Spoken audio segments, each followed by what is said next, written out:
Hello, and welcome to another episode of Tomorrow by Design. I'll start by saying that I really do enjoy a good walk. And sometimes when the mood is right, I might even decide to go out for a walk at night, as crazy as that may seem. And as I move about carefree, just going about my walk, be it in the very well lit highway, apparently not everyone does enjoy the same freedom as I do, and specifically our female counterparts.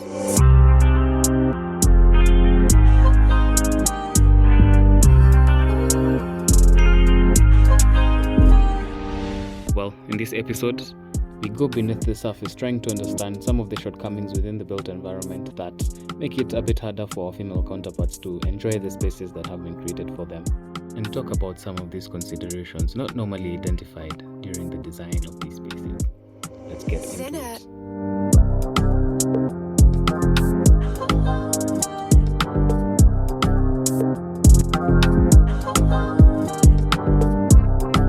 Good morning, good afternoon, or good evening, depending on where or when you're listening to us. And as usual, we'll start with our introductions. To my left is... Yohan, Yoli, the favorite media. No, we all made equal. Welcome back, guys, for another episode. This one's going to be a fun one. Yeah, it's going to be a very inclusive one. You know what I'm saying? Hint, hint. Yeah. To my left. You've only said one and only, but not your name. I thought, okay. Hey guys, it's me, Sid. Excited for this one. I hope you are too. Yeah. Coolsies. And to his left? Hi everyone. To my left. Louis here. Yeah. Oh, and to my left. Louis there. Sorry, I keep forgetting. All right. My name is Leanne. I think you all know. And again, Anne, we miss you. It's Valentine's and we're not feeling the love back. I'm missing up. Ni sawa, pendwa na huko. Yeah?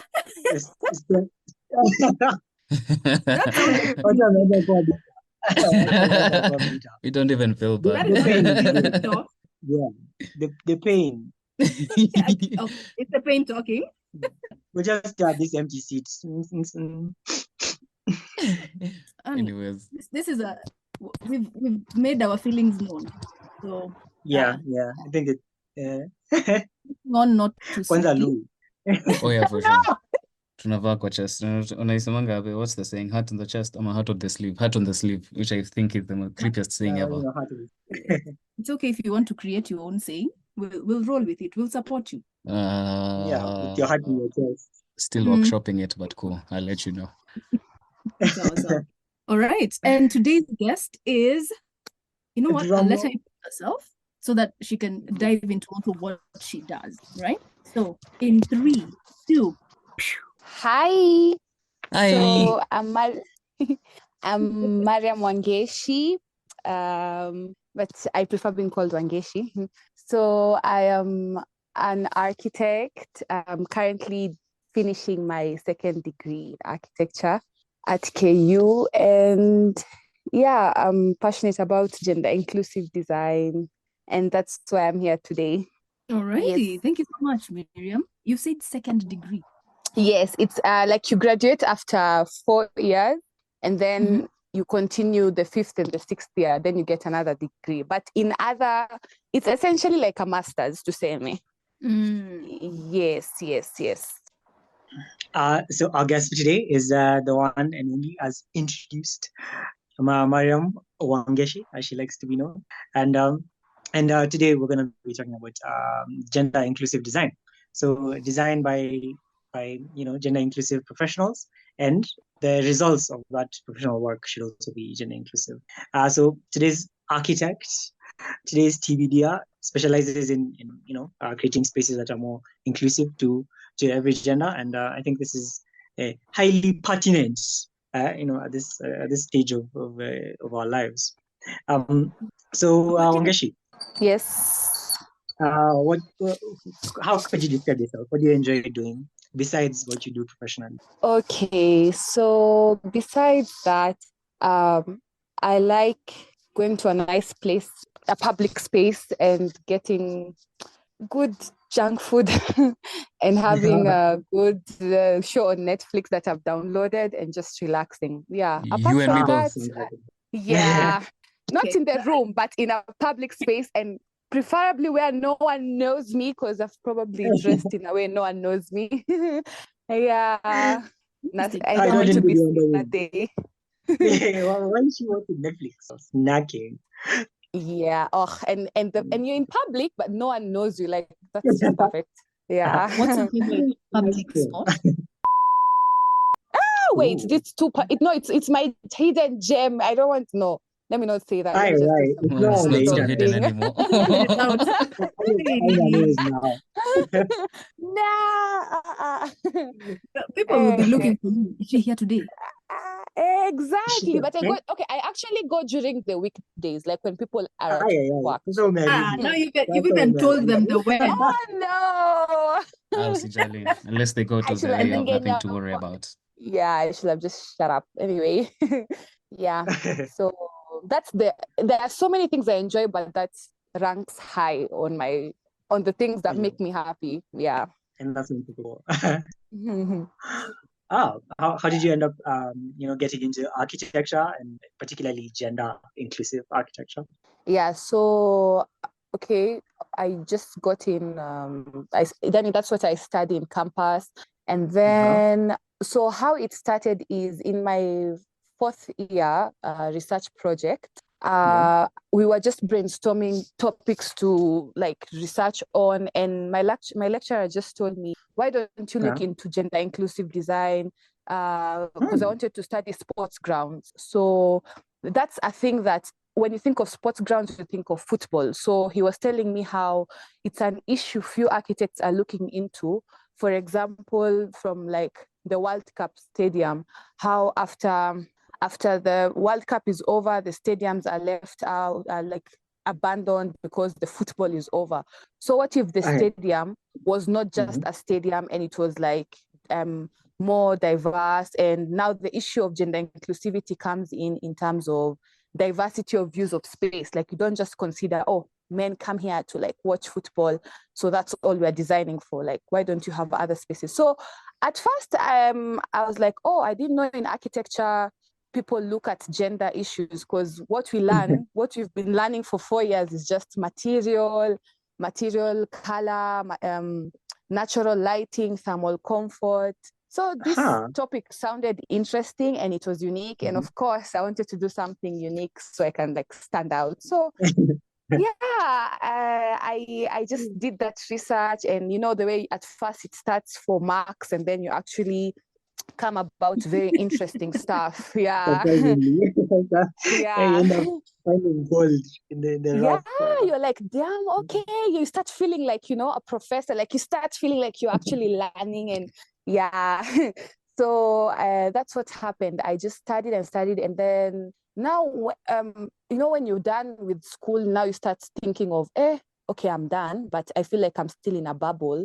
So I realized I like being in like other spaces, and like, okay, on the ground. I wanted to position myself on the ground in what's happening in architecture. So surprisingly, considering let's say I wouldn't want to just go and be the architect who is designing plans all the time.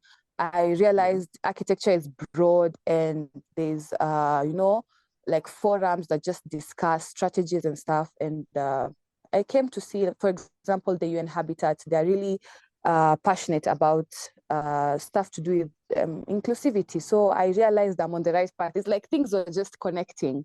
So that's how I realized maybe they were aligning exactly. So I realized this can be a niche. Since I'm already passionate about it, I can keep doing it. I can keep looking into it. Okay. I have a follow-up question. So you meant how you actually pursued that in terms of academics was by example of the sports, like a football field, right? Yes. Just to use it as an example, how would you envision it having an alternative that has a gender angle? Okay, so first of all, you look at the function the sports ground is meant to serve. It's supposed to be an area where people come and get active. So the gender angle comes in terms of, and by the way, when you talk about gender, it's not like male, female. in my research, I realized the male-female is sex.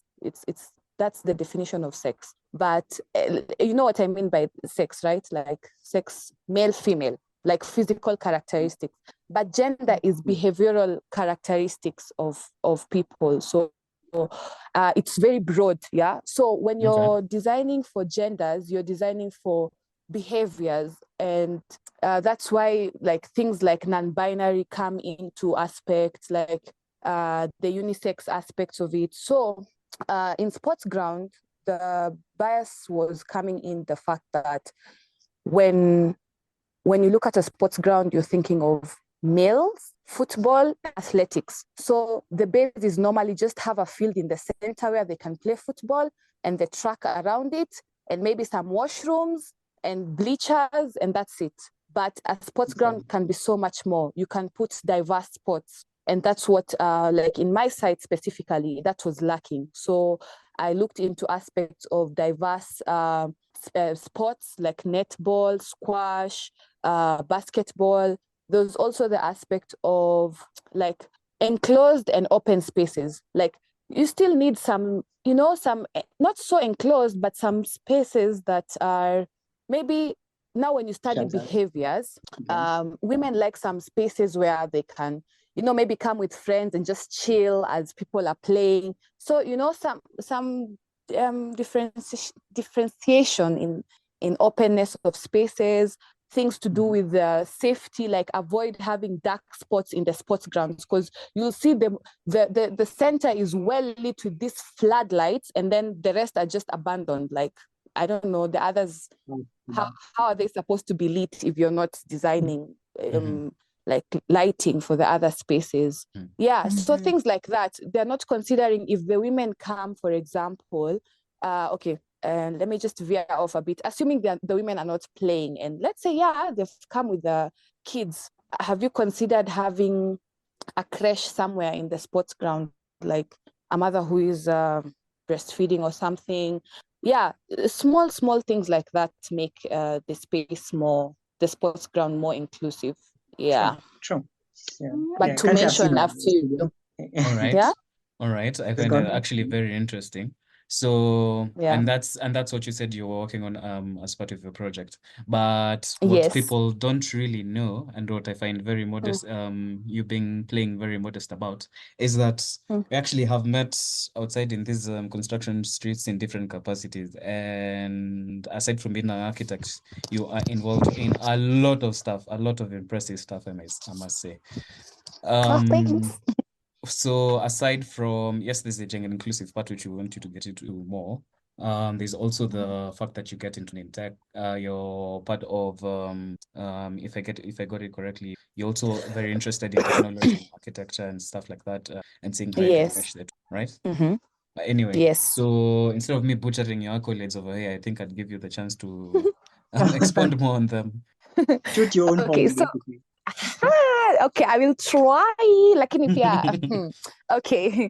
So I told you I have many things that I enjoy, but I already mentioned the one I enjoy the most. So other things is I'm also a very in some way extroverted, and I like going to spaces where I know no one. Like, that's a principle. I enjoy more when I go to a space where I know not even one person, and not one person knows me, because what if I want to have another personality there? Anyway, so that manifests in terms of I'm a very curious person, of course. So back in 2021, when I was it was when I was doing my fourth year project, there was this scholarship program by MasterCard where they were sponsoring web development. So I was like, why not? And I joined, and alhamdulillah, I managed to finish the program, and I got, I understood some tech stuff. And now back to when I finished fourth year, and I was now trying to position myself in the real world. I don't know how. Some things, to be honest, God aligns them. So I hope, I don't know how I came about, just a friend of a friend. I came to know about hackathons. That's how now I used my skills. Like, Africa's Talking is a tech company. So they normally have hackathons where they call youth to come and create solutions in one day. Like they have a theme, for example. So the first one I went to coincidentally was women's safety and security. So we were supposed to create safety solutions for women through tech. And you start at 10, you code a solution till 5 p.m. Then you present, and then at the end you get the first 3 are awarded. So me going there with my architecture mind, I remember now you actually go there, you don't know each other, you form teams, and then not everyone has to be a coder. I can come with maybe pitching skills. Another one can be the designer. The other one can be the coder. Yeah, so we came up with a solution where we were supposed to integrate tech into the urban realm. So for example, it was a stretch, and we didn't manage to implement it, of course, because it's a few hours, but there's a way you can scale down a solution. So, for example, you put sensors in landscape features such that if a woman or anyone is, but this time it was for women, you have, let's say you feel unsafe and you see like a thief is coming. So there's a way you can scream, and the sensor will detect a certain decibel tone and immediately alert the nearest, what are they called? Officers. Yeah. It was like an IoT solution, and it also had to integrate sound aspects. And Africa Stocking deals with APIs. So APIs ni kama zile SMS, OTPs. So the sound alerts the officers, and also there's a way your phone also could like send an OTP to your loved ones immediately. So it was a stretch, like that was just an idea. But we managed to just create like a software solution to that in the time. But that made me think how our solutions cannot stand alone. Like even as an architect, you can't, your solution, yes, is in terms of buildings, but there's a way that everything is connected. So you can offer your expertise in the tech space, and those solutions can come up and be implemented in the public spaces and still manage to achieve what you need to achieve. Yeah. So that's that. Really impressive stuff. Even with the tight timelines that you had, and what you were able to do, sounds like and surprisingly, the first time they're normally three awards, and the fourth one gets honorable mention. And we got honorable mention and 500 shillings each. And I don't know, like that was my first time in that. I was so happy. Like, okay. Sorry. I was actually, yeah. I just remembered, and I just got excited all over again, because like, hiyo fair nimetumia, yani inikaisha rudi, and I was just the first time I was like, those things that happen, and you're like, oh, it's a sign, maybe I should like continue. And then I kept on going for the hackathons after that. Yeah. Ooh, at least it got you there. Okay. Yeah. And but Nini, but it's really impressive to see what you're able to do with that tight timeline. My only other follow-up question after that is this. So you said you're in groups that you didn't know each other, so you just had to form the groups, get to know who knows how to do what. You had a coder and whatnot. So I'm assuming you're the one who did the least group work, yeah? Well, I pitched the solution. Wow. Let's move on to the next question. You've attacked the 500. Now it's a contribution. No. But it's good stuff. I hope. You know what? It's kind of cool because it reminds me of the Cave Bureau. What was this? A case study where they had to map. That's some foreshadowing. Sorry, I won't say much. How they mapped all the areas where gender-based crimes were highest in the city of New York. So I'm imagining in such a situation like the one Miriam has just explained, where after as part of data collection, you can kind of over time build a repository of where the highest crimes against women within Nairobi as the city or anywhere else outside occur. And exactly. kind of preempt human safety. This Okay. is really cool. Right, yeah, very true. Yeah, actually, technology solutions, like a winning solution, normally has that aspect where you over time now create a database of information, and information in tech is wealth. So you even sell that information to, companies that are willing to buy it and generate algorithms and solutions from that. So yeah. Wow. So I have another question on that. By the time you got to the hackathon, you thought of so you said you're the one who pitched the solution, and hey, that's Yeah. props. You're killing and also. Asante. But karibu. But my question is, so how did it get to that point? Or rather, what I'm trying to ask is, so the way you like going to spaces where you can go and just Netflix and chill and have your junk and eat it without any care in the world, where nobody can really disturb you because they don't really know you. And I guess I'm also posing the question to you, Leanne, because I mean, Leanne said tunatembeanga tu carefree yani. So I'm really trying to understand. As ladies who are working within the built environment space, how has it been, or what are the experiences that, especially for you, Miriam, that have gotten you to think of such solutions? And I mean, of course, we know the unfortunate current state of affairs and everything, but yeah, really like to know what's up with that. All right. So wow, I would say just hypervigilance or hyper sensitivity to our environment. And time is a big factor, I would say. At least like when I notice the sun is going down, I'm like, where will I be? How am I getting home? So those are the first things that come to mind. Yeah, let me hear what Miriam has to say. Sorry, Wangeshi. Yes. Butchering my name. I'm sorry. Wangeshi. Okay. Okay. So honestly, I think it's a universal experience, like for women. Safety is the first thing. It's, for example, you're just walking and you're on your own, and then you just see someone behind, and then you just have to put up a persona, like, you have to walk like you're walking like a man so that usisumbuliwe.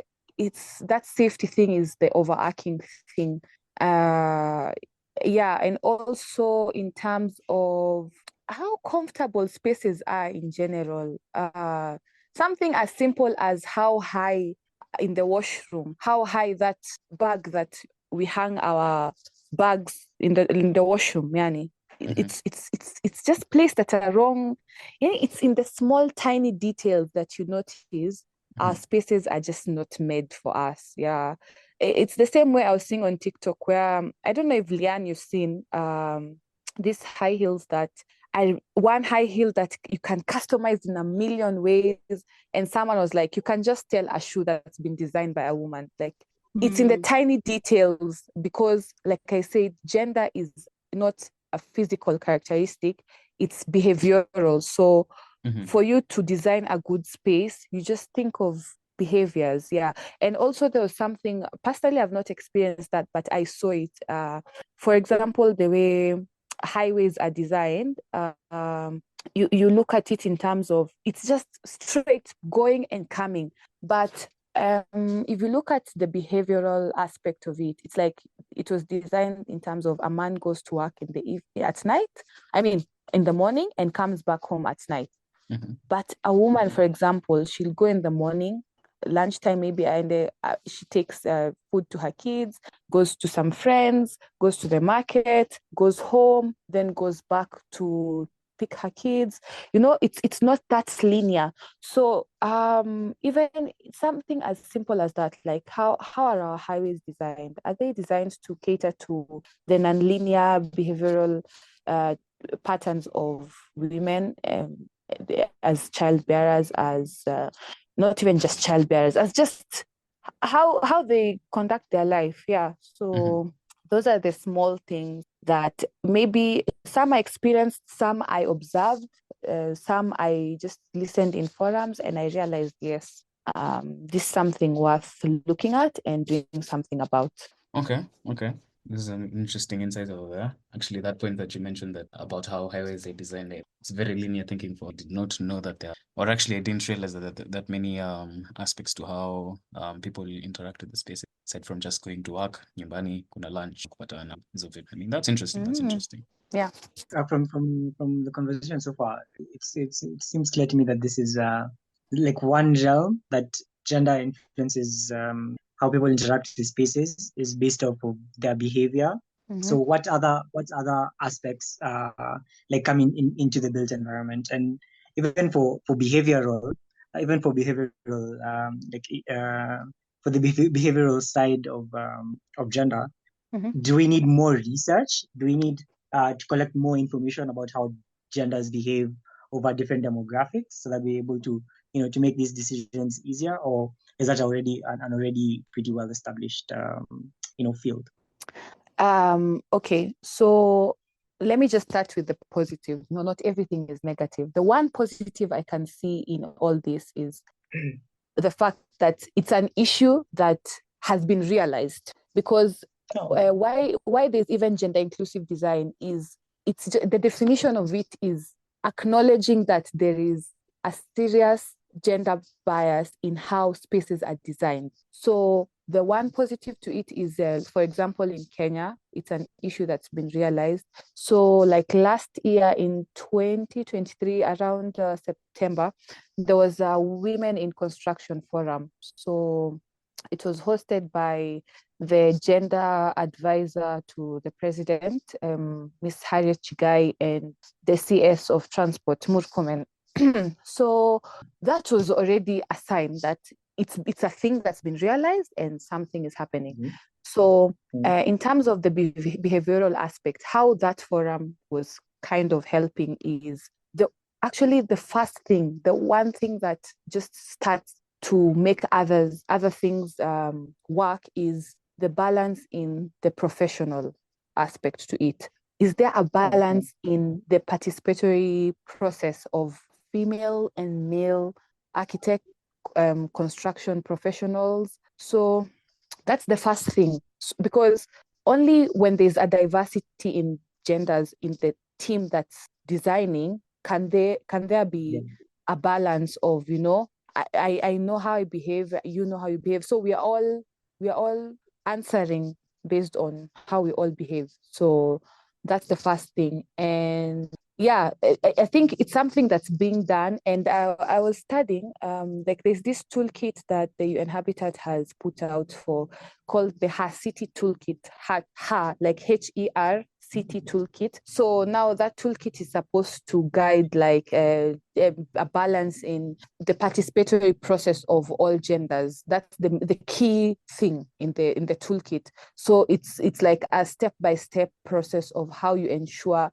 there's a balance. So among the countries that apparently implemented the strategies, its process is Kenya. So we can see there's something going on, like there's some change. And now after that, other things now follow.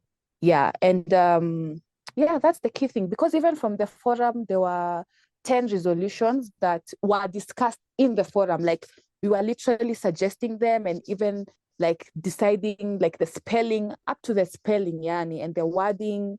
So everyone in the forum participated. Like that's the first step of everything. So, and the number one suggestion was that, and also to ensure more women are in positions to get the tenders for the designs, not for the designs, for the design and build projects, because you can just design, but what if you're not getting actually, yeah, it's a thing, like the projects, the kujenga, like very rare will you get the women getting the highway tenders. Why is that, So and not women like women the clients, but not women the contractors, yani women even the professionals, yeah, like a tender to just engineer the whole thing. So yeah, that's the step I'm seeing, like that has set the ball rolling in terms of gender inclusive design in our context.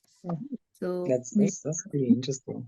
Tell me what the fact that like we have to integrate this into our processes early on is Like it's very apparent and very obvious that if the stakeholders are not present at the table, then their needs are not even in the final line. So it's pretty cool, and we'll make sure to attach that that framework by UN Habitat, to the podcast episode, so that all the architects out there can try and pick up on what we can do to address gender inclusivity in the design. I just thought of something. Architects and urbanists alike. Yeah, I just thought of something like for this gender inclusive design. I'm imagining, it's a whole life cycle thing, right? So it starts from conception, design, how we bring all these people together, and then now up to the construction of the project. So can this future of gender inclusive design, is that one where like we consider that this building is going to be built by maybe 50% of women, and like we need to make it easier for them to be able to to aid in construction. So actually selecting materials and selecting blocks and construction techniques that allow more genders to be able to participate in the construction process. Does that seem like something feasible, or is my head way up in the clouds? Actually, it's feasible. I think why you're thinking that is because it does happen, but when it happens, it's such a small percentage. I've just remembered in the forum, it was held at Barabara Plaza in the airport. I don't know if you know it. Do you know the red building? Where yes. At where? Where Care has their headquarters in the airport. Airport. You lost me there. Okay, cool. JKIA. I think you can see it while you're on Mombasa Road, heading to Syokimau. It's a visible. Yeah. So a fun fact, and that fun fact was mentioned by Amil, and he's the director of Kura, I think. So he said that building was designed and built by a woman architect. Yeah. And he was so proud saying that. I think it's because it fit the occasion. And he was like, this building was made and she's the one who supervised it from the beginning to the end.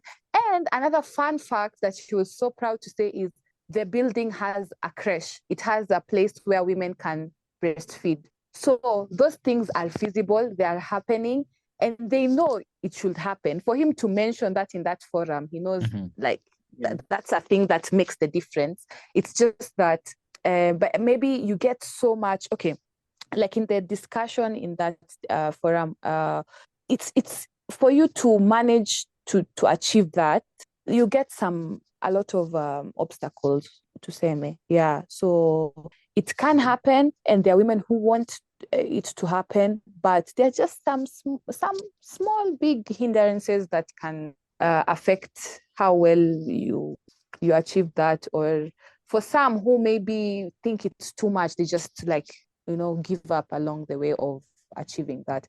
So it comes down to, it's such and it's a multidimensional issue, because there are also issues to do with funding, like access to the funding to carry out those projects, verification and like regulation, if you're allowed to even carry it out. So like that day, a lot of women in the profession were advocating for easier regulations and access to funding. Yeah, so it doesn't even start at the design. Now there are other things that lead up to the design and the building. So yeah. Just speaking of which, I know you've mentioned participatory design, and Sydney has also brought up the stakeholder issue. But I was just thinking about that Barabara house, and most of the time it's built for the guys who are working there at higher levels, right? So guys who are probably Kenha, all those institutions. But then when I think about participatory design, I'm thinking about the cleaners who come in and are women. They ordinarily bring their children to work, or is the creche mostly the preserve of guys who are within a particular tax bracket to access? And now that's another aspect of the inclusive. You cannot have inclusive design that is like kept for specific classes. So I didn't manage to go around. Yeah. you can't have inclusive design that is exclusive. You That's a actually nice can now. fun That's bit, yeah. yeah. Bars, That's bars, now bars. another thing. Oh my God, I feel like everything is just all, it has so many areas and layers to it. Mhm. But in terms of that, maybe what you're saying is, like I saw another aspect, let's say in such a building where you consider the cleaners, and let's say they even bring their kids to the place. So I didn't manage to go around the building, but when you're making a gender inclusive building, you think of care facilities, and it's not in a specific area in the building. It's just accessible. So it also comes down to the plan, how you lay it out in such a way that all the users of the building will access it. Yes. So it's the same way in Two Rivers. Actually, Two Rivers has a place where you can breastfeed.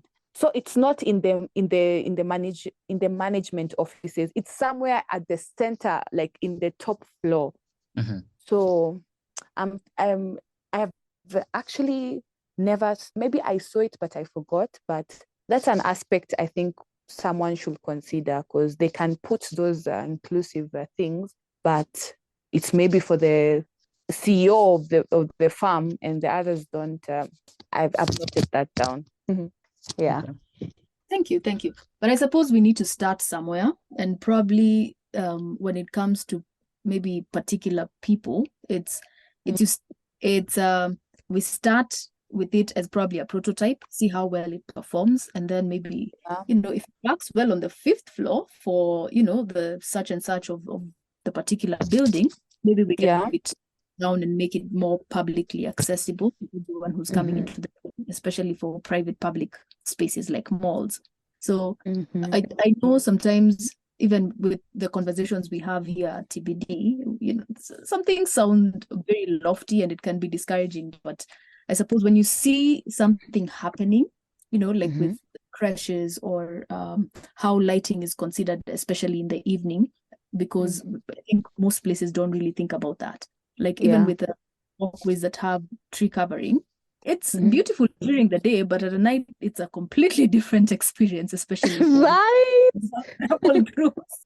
So I think on the plus side, it's that we'll build on some of these initiatives or interventions to get it to be even more inclusive, to widen the circle of inclusivity when it comes to those.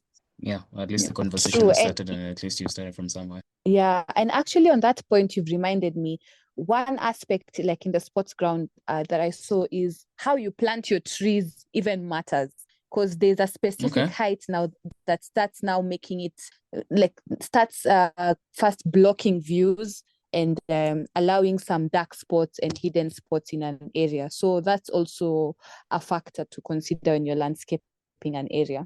Yeah. But I think this information is now something that professionals need to be really aware of. It's not just, maybe I'm a gender inclusive architect. So no, like all architects, all professionals in the built environment should have that at the back of their mind, that you're planting a tree, it looks cute, but just consider the height and the views and the lighting. Yeah. Well, professionals, there you have it. I hope you're listening to this. And for just the public, now so you can also demand better, because demand and supply, two sides of the same coin. True. Oh, there's something I feel like we've also overlooked. We touched on it with the creches, but in terms of the health and hygiene facilities, something as simple as, I don't know, that this is a concept that's probably happening in the Western countries. And even I remember when I was pitching this project to my professors, it was like a controversy. But and there were a lot, like my classmates will even burst out laughing when I said it. But like having a male washroom, female washroom, non-binary washrooms, all gendered washrooms, like that's an aspect of gender inclusive design. Because I don't know if you guys have watched Sex Education, and there's this girl who, she's called, what's her name? Michonne. the one who like was a female, but she felt so uncomfortable changing in the female washrooms because she didn't feel like she's a female. So she's a they. Yeah, they. Mm-hmm. So they felt uncomfortable like changing in front of the other girls because, you know, so that's an aspect. In Kenya, I think we still have some way to go with that. But if you're looking at it in terms of inclusivity, that's also an aspect. Mm-hmm. Yeah. What do you all think? You see, you started by saying controversial, and you are not playing. You're not joking.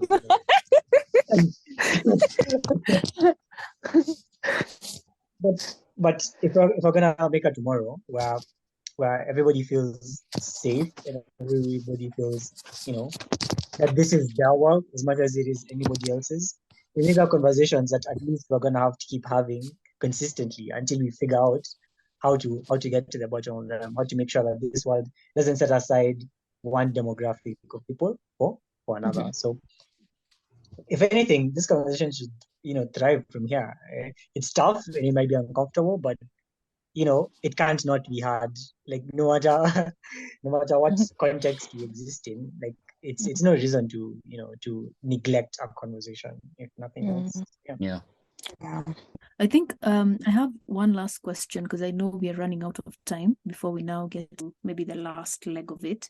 But with the recent increase in femicide, because it's a conversation that's taken the forefront now in Kenya, how do you think you know, the built environment can come in to sort of mitigate some of the harm that is coming up against women? Okay, so first of all, femicide is a social issue.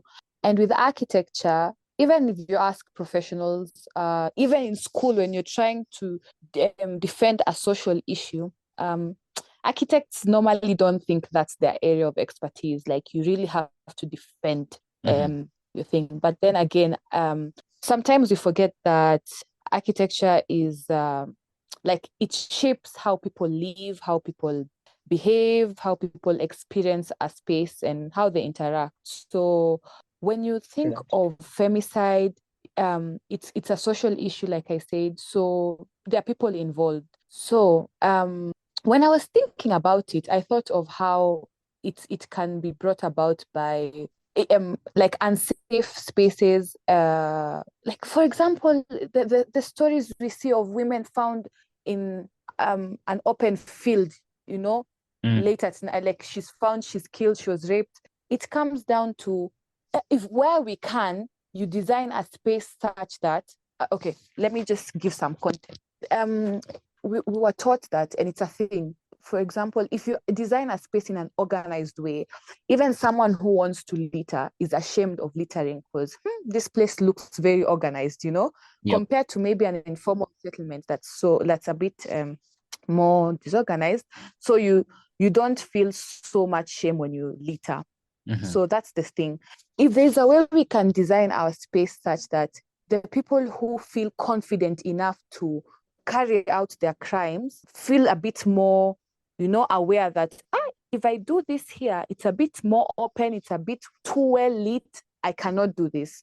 It's not too isolated, there are no blind spots. That may curb the cases in terms of hindering the perpetrators. And yeah, because that's how it's happening. You know, the woman is just existing, living her life, and the person just wants to do what they want to do. So maybe that's how architecture can come in, by trying to influence the behavior of people. And also things like just adding features, like now the feature that I was saying in the technology, you know, okay, like we saw some part of it. Yeah. I had set you up, so I'm glad you picked up on it. Wow. Yeah, so like the technology part, just having a more like you add the safety features in the open spaces. CCTVs may not stop, but they may again influence the behavior of the person who wants to do it, and maybe they're afraid. also, anything else? Okay, there's also the aspect of, and we normally overlook it, but the women in that area, maybe they have the open lights, maybe they have everything, but maybe there is something they know more about their area that they can be called and asked, okay, you guys, what do you feel we can do to make this space more safe for you? Or what can we do to, so just including them and letting them participate in voicing their opinions on how they would feel more safe and how they would want their space to be, to make it more. That's part of inclusivity. But then again, all that. Oh, and also I've remembered another thing is like these safe houses that Njeri takes the ladies, the SGBV victims and stuff. That is part of inclusivity. So if architects it shouldn't be, how do I say it? We just put a shed, as long as it has walls and a roof, that is considered. Like, what if we took more time to specifically design such spaces? Because it's this is a social issue, and human beings, like the earth has bad and good, and that will always happen. So why don't you also take a bit more time and like give it its importance? Like we design structures for such things, for FGM, safe spaces for women, for survivors of violence. Those structures can also be given their importance, in our design.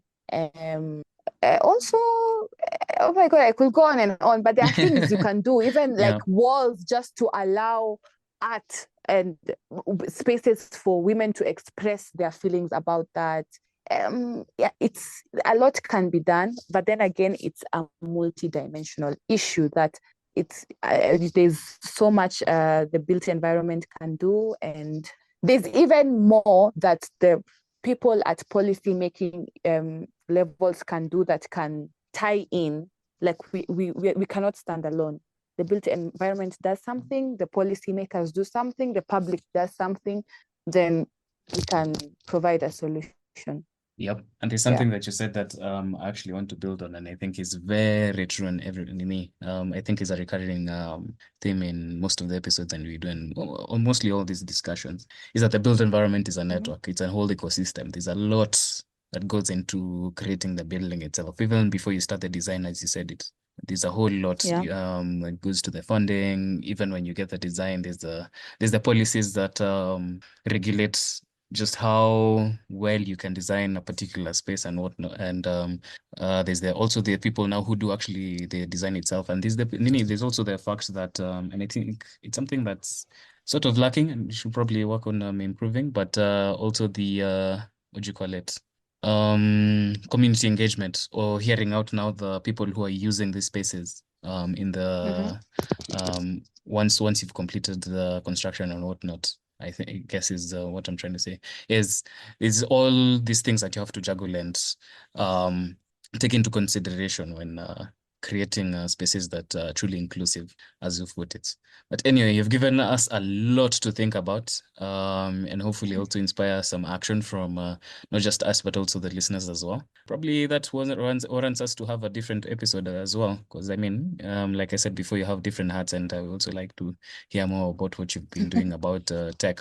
Inshallah. And how. So that's where I guess we'll stop it for today. So with that, please tell us what are your thoughts about this episode. You can always chime in. Also, big thank you for the guys who've been giving us comments, especially from the last episode. It's really validating us, at least, to see that some people are also being inspired and getting to learn more about the different elements that come into designing the built environment.